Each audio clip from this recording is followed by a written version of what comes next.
de la palabra sol al sol hay un movimiento que enceguece, es una obra algorítmica basada en software que pretende construir una especie de oratorio al sol, digamos, como fuente y origen, digamos, de todo lo vivo y del lenguaje, y donde básicamente nos encontraremos con una especie de obra sonora, multicanal, en un espacio casi totalmente a oscuras, y donde las sílabas del idioma español van haciendo una especie de peregrinación que sigue este movimiento del sol. Es una obra que siempre es cambiante, que siempre está mutando y que, digamos, las combinaciones posibles de su construcción y de sus ritmos y de sus sonidos la hacen virtualmente infinita.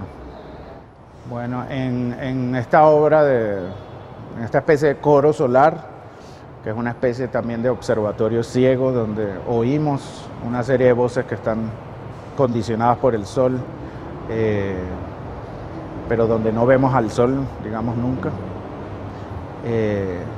Creo que la reflexión inicial era, o el pensamiento, digamos, inicial era esa noción del sol como dador de vida, digamos, como dador y productor de todo lo que vemos en nuestro planeta, desde la polimerización de los minerales hasta todo el árbol, digamos, de la fauna y de la flora, digamos, todas las posibilidades, digamos, de lo vivo, y también de los homínidos, de nosotros como seres humanos, y también del lenguaje, donde me parecía curioso la palabra sol, como es, pues, apunta a ese origen solar, ¿no? Y es una sílaba. Entonces quizás la idea del proyecto parte de esta mirada hacia el sol como origen, digamos, de todo lo vivo y de nuestra cultura y nuestro lenguaje, y cómo construir un oratorio que partiera de esas unidades básicas de las sílabas y hacer una especie de oratorio continuo y eterno que nos recordara ese movimiento, nos recordara esa especie de potencia cósmica que es todavía, digamos, inescrutable y que es todavía incomprensible. Entonces quizás es una especie de oratorio polifónico que está permanentemente mirando hacia el sol, ¿no? En otros sentidos, la idea de la desmesura algorítmica es una cosa que atraviesa nuestra cultura hoy por hoy. Digamos, los algoritmos y estos procesos, digamos, de software son tan masivos y sin embargo no tenemos una sensación o una especie de experiencia de primera mano de esa desmesura. Con este proyecto y con el otro proyecto de la Biblioteca Nacional, 6 segundos de frenesí, creo que también trato de pensar un poco en eso. En este caso de la palabra sol al sol hay un movimiento que enceguece.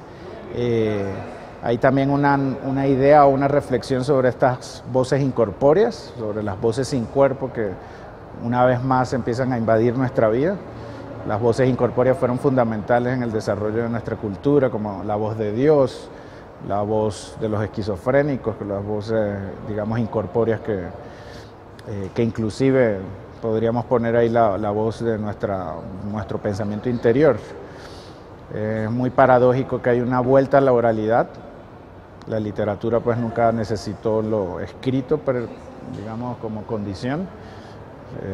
Empieza como una expresión oral de nuestro ser, pues, de nuestra forma de estar en el mundo.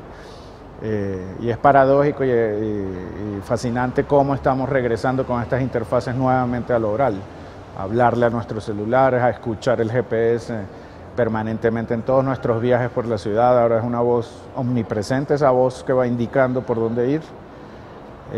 Y digamos, para este proyecto me pareció interesante utilizar ese tipo de voces, robóticas o electrónicas o computarizadas, para construir esta especie de coro mutante o siempre cambiante, ¿no? 6 segundos de frenesí es una obra algorítmica, también basada en software como la otra obra sonora.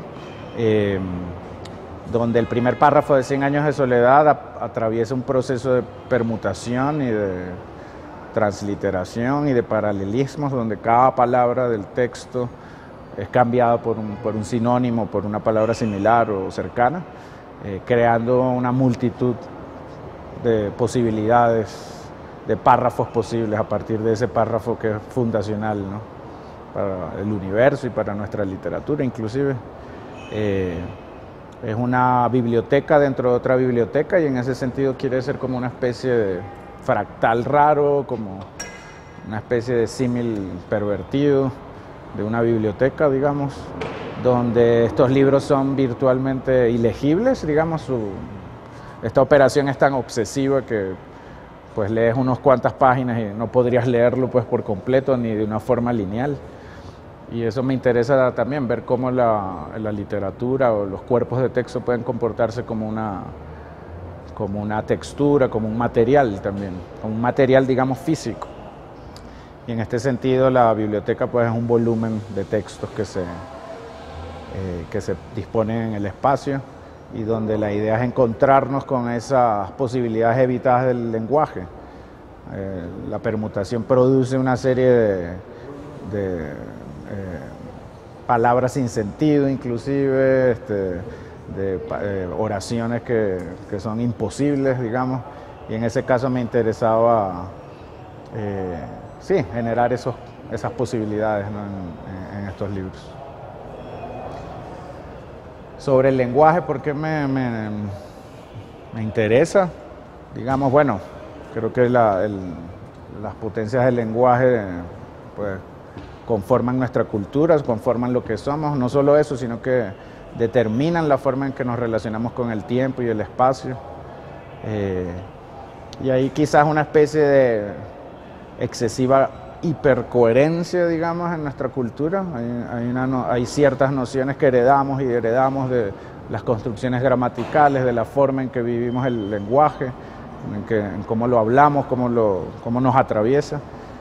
Y creo que lo que trato de hacer con esta obra es pensar a través de la máquina, pensar en esa máquina como una especie de entidad que me ayuda a explorar a esas posibilidades evitadas del idioma, ¿no?, y del lenguaje.